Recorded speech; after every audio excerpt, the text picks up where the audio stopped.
Bombay. As we enter the harbor, the sun rises over age-old India. Already thousands are at work loading and unloading ships which have come from all corners of the globe. Primitive ships, many of them. Arab dhows coming in under full sail, 1,000 miles and more from the Red Sea and the pirate coast of Africa. The motley crew on deck chants in greeting to the sun. In centuries, these boats have changed little in design. A pilot wheel is their only modern improvement. In every other way, they are made and used exactly as the Phoenicians made and used them 2,000 years ago.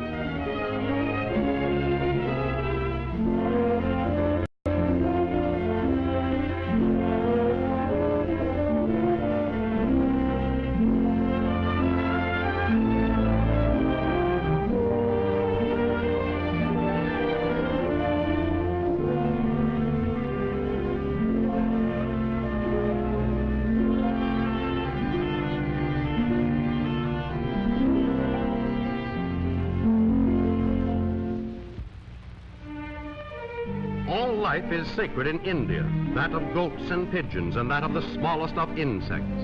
Especially holy is the cow, the fountain of life. And sacred bulls and cows pass unmolested through the busiest streets. Woe to the reckless driver who knocks down and kills one of them. Indian law provides for him a harsher punishment than for the killing of a human. Let us look into the workshops which line the crowded streets. In India, patience is great and time has little value. Exquisite ivory carvings, gems patiently polished in weeks of work on this hand-operated wheel. Enough lives have been spent humbly polishing bits of precious stone in India to populate an empire. Silver hammered into grotesque figures of Hindu legend and religious mythology. Rugs on huge looms, hand-woven into intricate patterns. The workers are illiterate. They cannot read directions. So a foreman who holds in his hands the only copy of the original design calls to them the colors of each thread, and the craftsmen monotonously repeat his orders.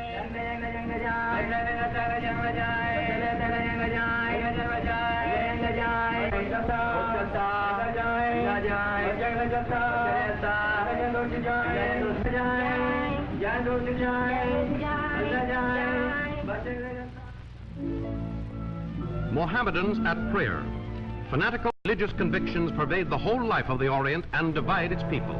It was largely interest in the old religions of the East which had brought us to India. Curiosity about primitive beliefs and the fantastic practices still surviving from religious traditions. Bombay is largely Mohammedan, and in Bombay there was little to be seen of this. We visit the palace of one of the great Maharajas or rulers of India. So much of India lives in unhappiness and poverty, it is a striking contrast to pass through the monumental gates of marble into these lovely gardens. Generations have slaved to build these terraces and these domes. An unseen army of servants takes care of the comfort of one man, the prince. Some of the Maharajas of India have taken seriously their responsibilities as rulers, but these are too rare still. Many live in idleness, and a game of parcheesi with some dignitary of their court is the limit of their exertion.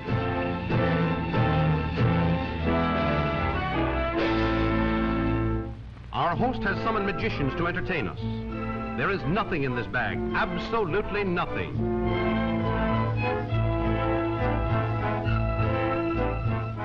On every trip to India, we see some new trick of magic. This time it is the bird trick, which we had many times heard of but had never seen performed.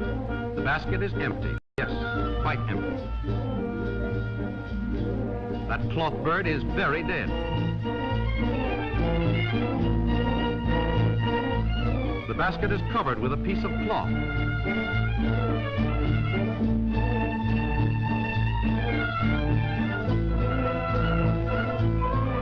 Few motions of the hands concealed under the cloth, and now the basket is lifted. Where have the birds so very much alive come from?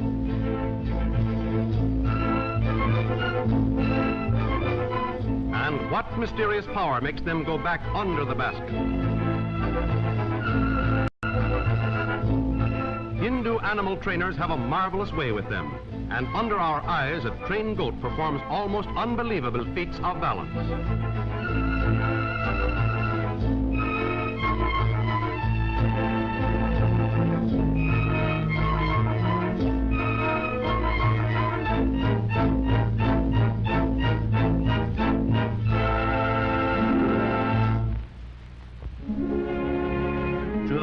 Maharajas of India, to their love of pomp as well as a true love for the arts, are due some of the most beautiful of the world's monuments.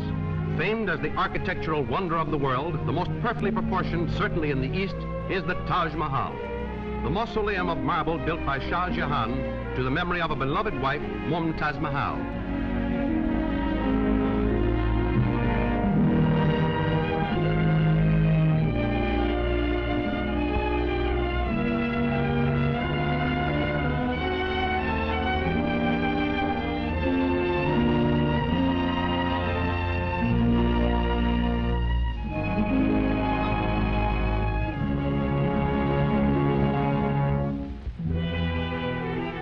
But few of India's 350 millions ever see anything of its wealth and of its glory.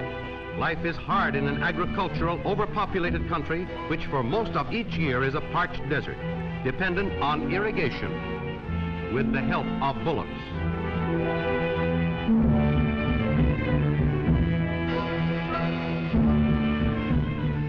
But many are too poor even to own bullocks.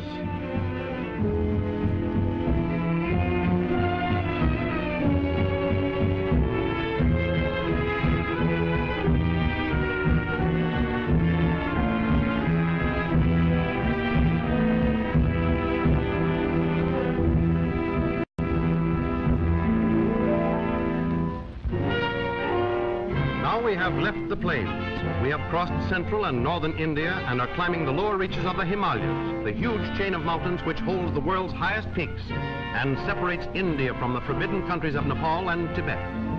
Our Dodge cars and truck climb steadily on mountain trails which become increasingly rough. The landscape soon ceases to be tropical. Pine trees appear and the air grows cold. We are too far still from the highest ranges to see snow, and the atmosphere is hazy, laden with mist.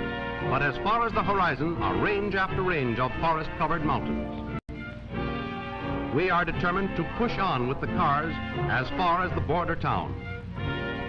We find no trail so steep that our Dodge cars and truck cannot climb it with ease. And they take the worst of the bounces without effort.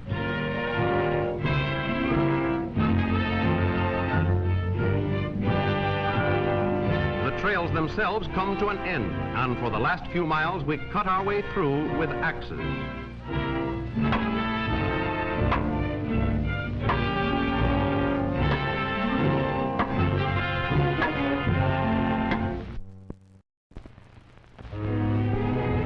Here we must leave behind our modern, comfortable transportation, and we must take to horses. A few days have been spent reorganizing baggage and equipment for our new method of travel. We have found a sufficient number of animals accustomed to mountain trails and to high altitudes, and a villainous-looking crew of guides and helpers. Amazing landscapes of snow-covered peaks soon surround us. Day after day, we climb higher toward the 18,000-foot mountain passes which we must cross. Much of the trip is along perilous ledges, where a misstep would mean a horrible fall, and the thin air and biting cold of the high altitudes are trying after the heat of the plains. At last, our goal is before us, a great Tibetan monastery built on a promontory of hills between two deep ravines in which flow raging torrents. To reach the monastery, we must cross one of these ravines on a precarious bridge of ropes.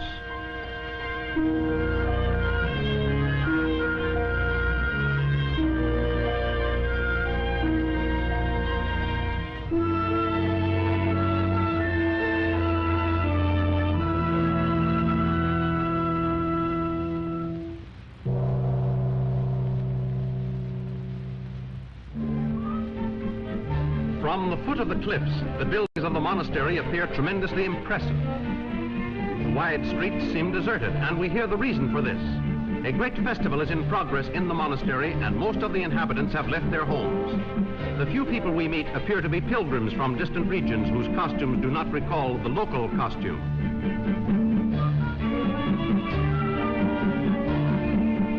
In the courtyards of the houses, some women remain at work, weaving and spinning. They are a rugged mountain type, sturdily built and incredibly dirty. Their hair resembles the stuffing of an old-fashioned hair sofa, but it supports a heavy headgear studded with great lumps of turquoise.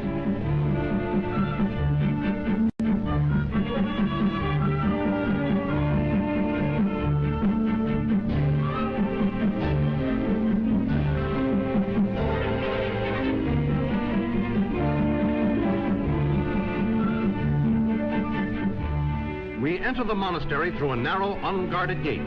A few late arrivals are still hurrying to the festival, but they stop on their way to spin the prayer wheels. A prayer is engraved in Tibetan characters on each wheel, and each revolution of the wheel means a prayer sent on its way to heaven. This one is water-driven, perhaps the original fluid drive, and it is an efficient, labor-saving device. It pays handsome dividends in merits acquired without exertion. The old beggars at the entrance to the monastery cling to the old methods and spin their little wheels tirelessly by hand. The simplest of these prayer wheels is in a way elaborate and beautiful. A cylinder of hammered copper and silver, the Tibetan prayer hammered into the metal in beautiful characters, a lead weight at the end of a chain to keep up the spinning. We have acquired a few merits in heaven ourselves before we give his prayer wheel back to the blind old beggar.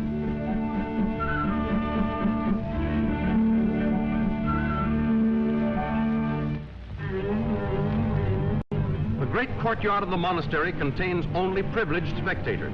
A masked dance is about to take place.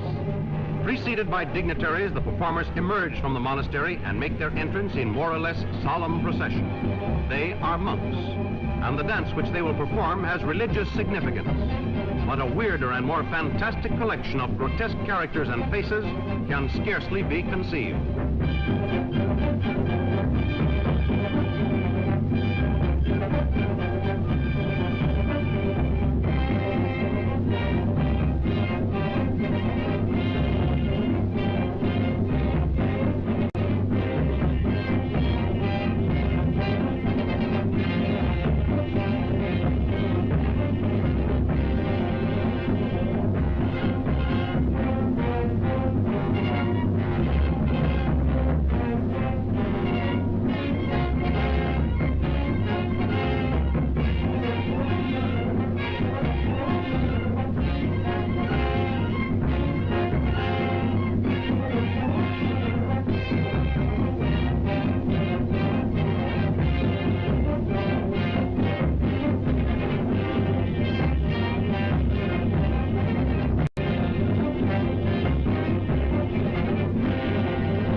Waiting for the high priest, and now he is about to enter. A group of the younger monks precedes him.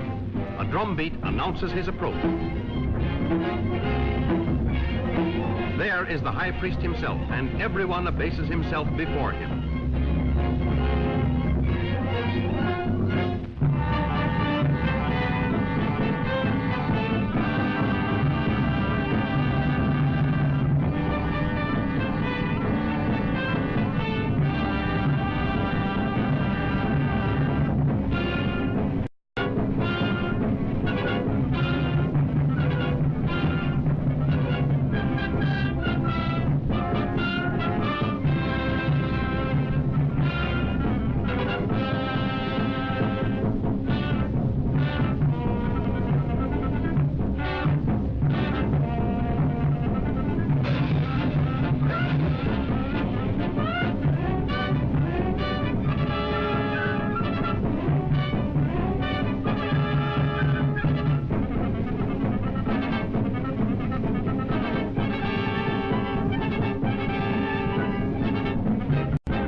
We have decided to attempt the return to India on one of the mountain rivers which ultimately must reach the plain. We will float down on a raft made of inflated goat skins. It proves a dangerous and exciting journey. There is scarcely a reach of the river which is not treacherous with unexpected rapids and with hidden boulders. Our boatmen are extraordinarily skillful and untiring, all day on the alert and in and out of the icy water. On the fourth day, we have reached our destination, and we land from our rafts for the last time with relief.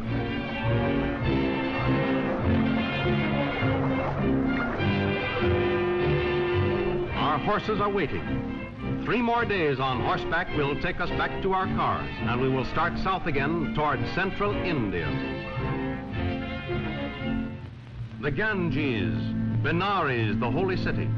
On shore, it would be almost impossible to make our way through the crowded streets, and we are going to visit the holy city by boat, floating slowly down the river, past an endless succession of ghats, or holy bathing places. devout Hindus performing complicated ritualistic ablution.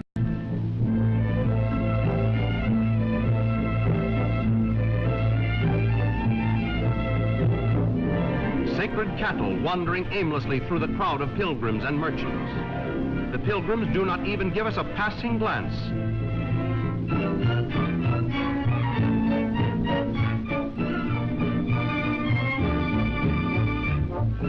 The washing does not need to be efficient from a hygienic standpoint. Its purpose is only ritualistic. The water of the Ganges is good for man and beast.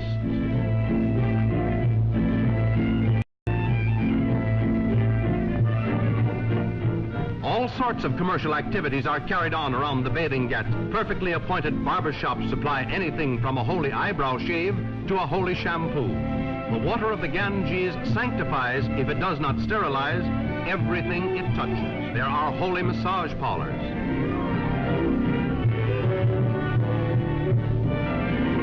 And well relaxed on a comfortable bed, his body dusted with white ashes, a pilgrim may indulge in a holy nap. All life's activities can be carried on around the bathing ghats, and not only all life.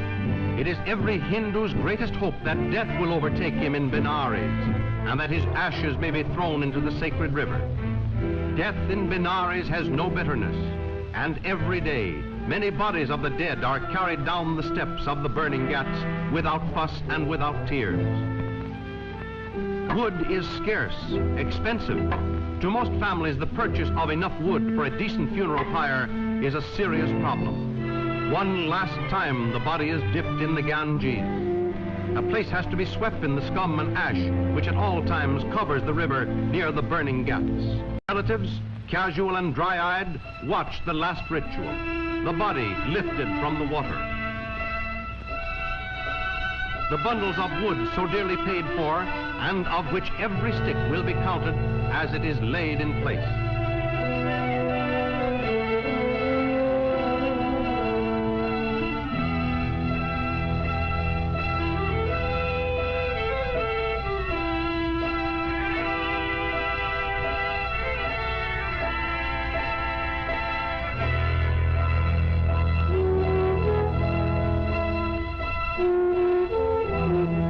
A lighted torch is passed over the head to release the spirit.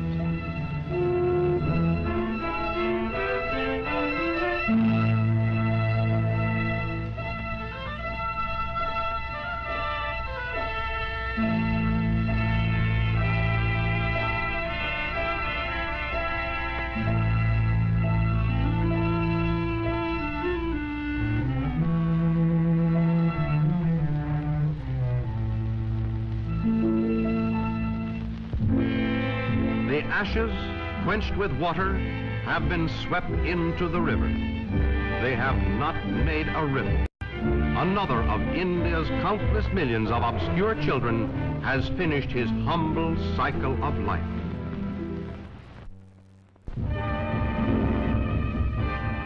The famous ceremonial of Juggernaut remains one of the most spectacular exhibitions of the Orient. The dragging of the image of the god. The vast crowds, the hysterical fervor. The god is still placed on its gigantic altar on wheels. British rule, however, mercifully has put a stop to the dreadful mass suicides which until recently made Juggernaut a synonym of horror, when religious fanatics would throw themselves onto huge chariots to be crushed under one of their many wheels. The weight of each one of the chariots, built of teak and precious metals, inlaid with gold and ivory, loaded with priests and attendants, has been estimated at over 50 tons, carried on 16 enormous wheels, and these loads are dragged by hand through the streets by hordes of delirious devotees. We move southward almost to the tip of India. Temples in the form of truncated pyramids. Hundreds of these temples, all covered with incredible thousands of sculptured figures. On every temple, every one of the 9,000 gods of the Hindu paradise must be shown at least once. Within the shadow of these temples, on rare occasions, one of the strangest and most carefully hidden of religious ceremonials takes place, the ceremonial of the Thai Pusan. Those who take a direct part allow long metal skewers to be driven through their cheeks and through their tongues, and not one drop of blood flows. They allow smaller skewers to be pushed into the flesh of their arms, shoulders, chest, until they look like human pincushions, and they show no sign of pain. They are possessed of a religious frenzy akin to hypnotic trance.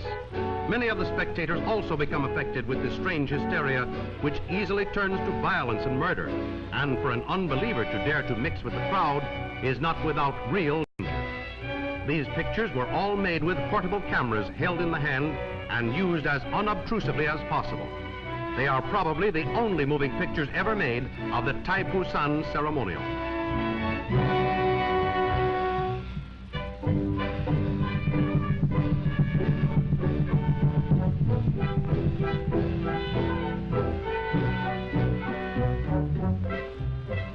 To our amazement, we recognized among the participants, among the men with skewers through their cheeks and tongues, one of our own servants. He gave no sign of seeing us. The same evening, he was back at his work in our camp. His speech was normal. His cheeks showed no scar nor any sign of recent injury, but he stubbornly refused to discuss the experience. Modern ideas have come to South India, and side by side with the religious fervor, there is rollicking jollity. Merry-go-rounds, Ferris wheels, a regular Coney Island, with everything hand-operated.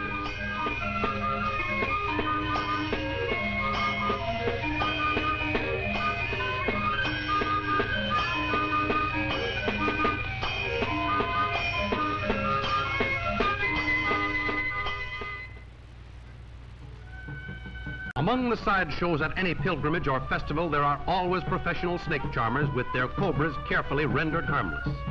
These snake shows are obviously connected in some way with the old snake worship. But what a pitiful remnant of what had once been one of the great cults of the East.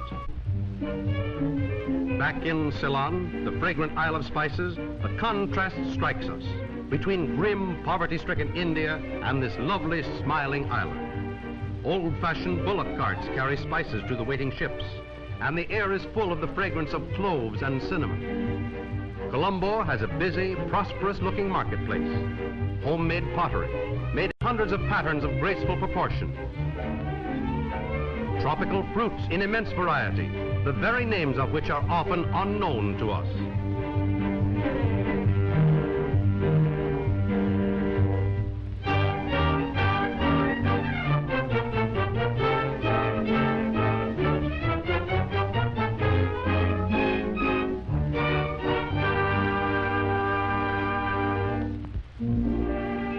We drive to Negombo, a small village of fishermen on the coast and an old haunt of ours. We have been here many times on world tours to watch the catamaran come in with the surf and the children at play. A beautiful sandy beach, simple people whose honest way of life has not yet changed. If only they could in this war-torn world escape change, keep their simple, unspoiled ways. There are few happy places like this left.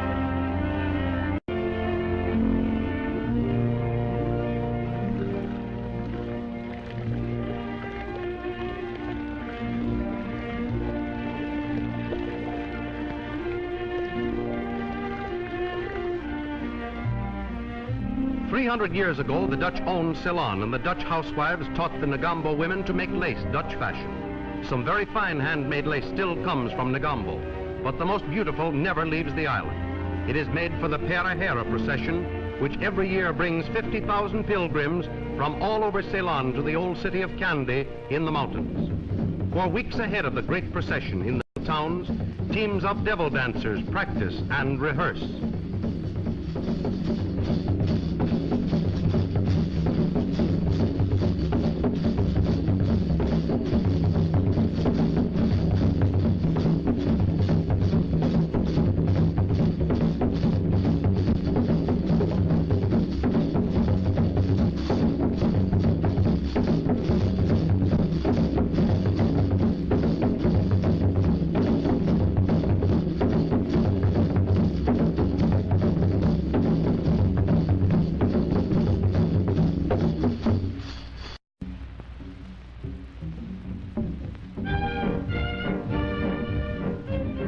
As many as 125 elephants are sent to Kandy to take part in the Pera procession, gorgeously attired in silk and gold brocade.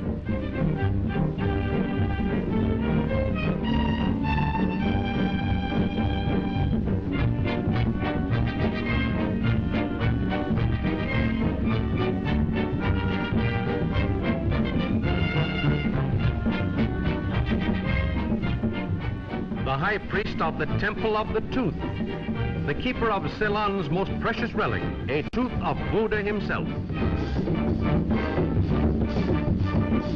The golden casket in which the tooth of Buddha is kept is carried on the largest of the elephants.